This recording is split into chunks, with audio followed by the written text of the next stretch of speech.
Ya, meskipun timnas Indonesia U23 gagal meraih tiket Olimpiade, namun perjalanan timnas ke babak playoff melawan Gini terhitung luar biasa dan sudah melampaui target PSSI bahkan mencetak sejarah. Dan kini timnas menatap babak baru yakni lolos kualifikasi Piala Dunia untuk timnas senior. Dan untuk membahas ini sudah bersama kami di sore Sabtu ini ada Bang Abdul Haris, pengamat sepak bola. Assalamualaikum, Bang Abdul Haris. Waalaikumsalam Bang Juno. Salam olahraga, apa kabar? Alhamdulillah baik, salam olahraga. Iya, Bang, ini kita harus move on ya.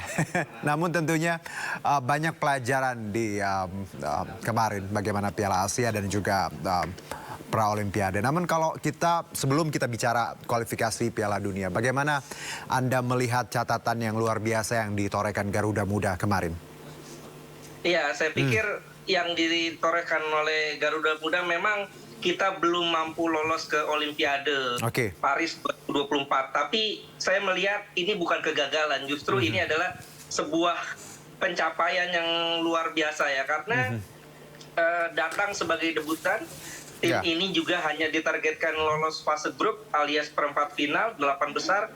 Tapi kenyataannya kita bisa mencapai semifinal dan mencetak sejarah sebagai debutan pertama yang lolos ke semifinal.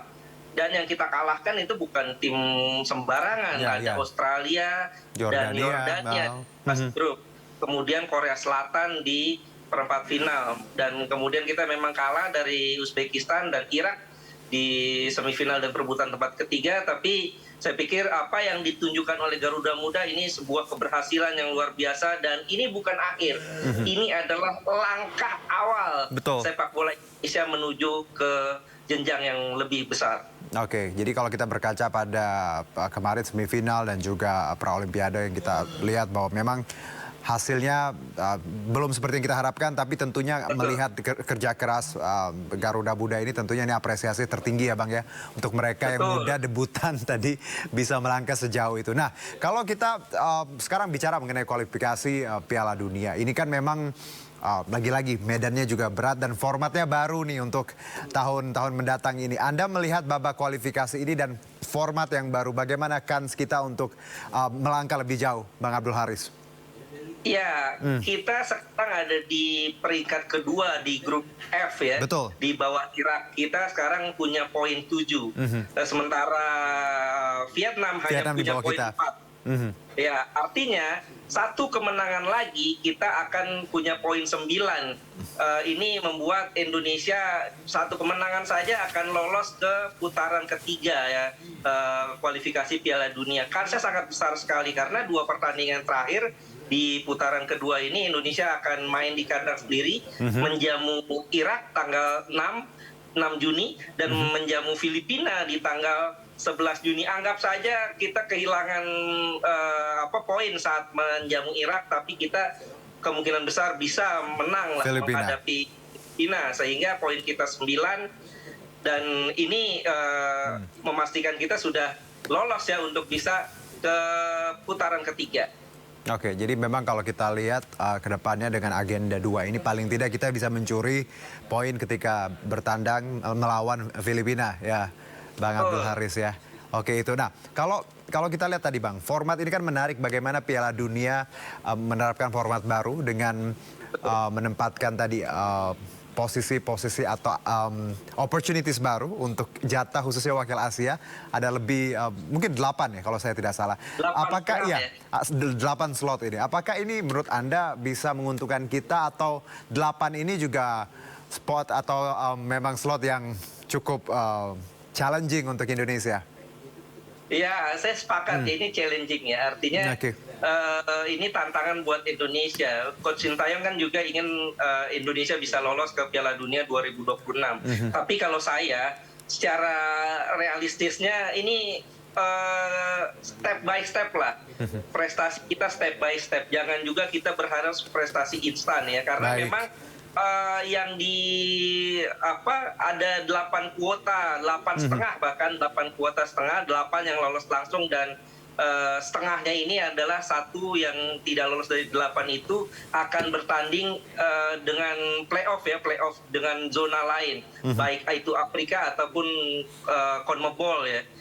Dan disinilah kita lihat apakah kita bisa masuk ke sana. Saya pikir kita step by step lolos dulu ke putaran ketiga.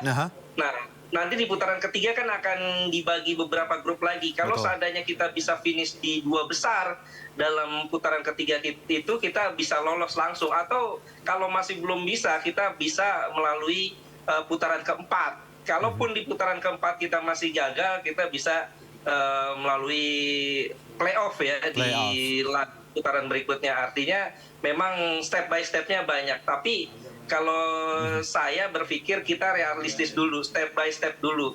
Kalaupun kita bisa lolos, ini sebuah bonus. Kalaupun tidak, memang ini challenging-nya sangat luar biasa. Memang dari 4,5 jatah Asia sekarang bertambah menjadi 8,5. Tapi juga jangan lupa di Asia ini ada negara-negara lain seperti Irak, seperti Uzbekistan, seperti Yordania yang menjadi finalis Piala Asia kemarin, ada Qatar juga, masih ada Korea, masih ada Jepang. Dan mudah-mudahan saja Sintayong di U23 kan dia bisa buktikan bahwa Indonesia bisa masuk 4 besar ya. Kenapa tidak di senior kita bermimpi untuk masuk ke dalam 4 besar itu, atau paling tidak masuk 8 besar lah untuk bisa lolos ke Piala Dunia 2026 nanti. Oke, Bang Abdul, kalau dari penjelasan Anda tadi, berarti kalau kita sekarang ada di putaran 3, ada 4 dan 5 yang terakhir. Dengan kata lain bahwa sebenarnya untuk ke putaran 4 pun kita sudah cukup aman lah ya, kalaupun ya tadi mengandalkan runner up ataupun tidak runner up grup. Tapi menurut Anda apakah kita punya chance memang untuk bisa lebih paling tidak di 4 atau di putaran 5? Ya kalau kita mau cepat ya kita menjadi 2 besar di putaran ketiga ya. Kalau kita 2 besar di putaran ketiga, kita otomatis lolos ke United 2026 ya, 2026. Kalau seandainya masih gagal, kita misalnya jadi peringkat ketiga, kita akan lolos ke putaran keempat ya. Ini kansnya masih cukup besar. Dan kita juga kalau kita lihat dengan squad yang ada, dengan masuknya Tom Pai, kemudian juga mudah-mudahan nanti di bulan Juni nanti Martin Paes juga bisa main, Jens Ravens juga bisa main, Calvin Verdong juga masih sudah bisa main ya, karena 3 pemain ini kan sedang diproses naturalisasinya. Kalau mereka ini bisa main, ya saya pikir nilai kompetitif tim ini akan lebih berkembang, dan saya pikir juga kita akan bisa bersaing dengan negara-negara lain. Nanti di putaran 3 kan nanti kita akan di drawing lagi. Kita tergabung grup mana ya? Kita berdoa aja. Kita tergabung grup-grup yang bisa dikatakan bisa kita hadapi ya. Karena mungkin nanti ada Korea, ada Saudi Arabia, ada Jepang, ada Irak pasti. Irak sudah pasti lolos ke putaran ketiga juga gitu.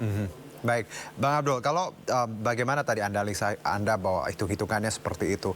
Nah, yang menarik adalah bagaimana formulasi, treatment. Menurut Anda, kalau kemarin kan Garuda Mudanya cukup luar biasa. Ini kan timnas senior, ya Bang Abdul Haris. Apa yang menurut Anda harus dilakukan Coach STY agar seniornya juga bisa punya power yang sehebat Garuda Muda?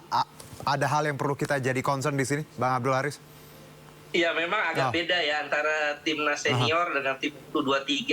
Kalau timnas U23 ini kan kelompok umur, artinya gapnya ini tidak terlalu jauh antara negara-negara maju seperti Jepang, Korea, Yordania, Australia. Gapnya tidak terlalu jauh. Tapi saat masuk ke gerbang senior ini tentu gapnya cukup terasa ya. Bagaimana kita dengan pemain-pemain yang naturalisasi juga saat menghadapi Irak, kita masih kalah di Basra misalnya kemarin, kalah 1-5, dan di Piala Asia kemarin kita juga masih kalah 1-3, menghadapi Jepang juga kita masih kalah, artinya masih ada gap di level senior. Ini yang harus kita ingat, kita harus realistis juga bahwa sepak bola itu proses, bahwa Sintayong pelatih yang cukup luar biasa, taktiknya hebat, tapi juga Sintayong ini bukan tukang sulap ya, yang bisa simsalabim membawa Indonesia lolos ke Piala Dunia.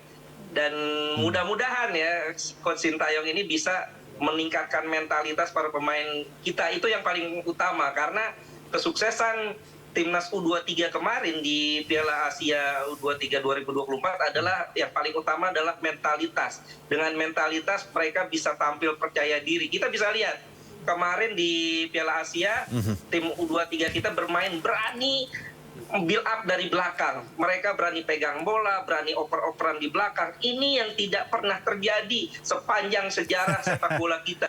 Biasanya dari belakang itu mereka karena dipres oleh lawan, mereka panik akan buang bola atau lempar bola, tendang bola jauh ke depan. Kemarin enggak. Mereka tampil percaya diri, pede betul untuk build up serangan, membangun serangan dari belakang. Baik, Bang Abdul Haris, terima kasih atas waktunya dan juga analisanya. Kita doakan ya kita lolos ke fase nanti di 3, lewat 4, 5 dan akhirnya jadi finalis Piala Dunia, jadi obat luka kemarin. Tapi nggak apa-apa ya Bang. Ini soal proses, ini soal bagaimana kita berkembang dan ini starting point yang cukup bagus untuk Garuda Muda dan semoga supporternya juga kita makin dewasa, makin wise ya, menjadi bangsa yang besar ya, menghargai tadi yang namanya pertandingan fair play, kalah menang biasa. Terima kasih Bang Abdul Haris atas waktunya. Salam sehat, salam olahraga. Salam olahraga.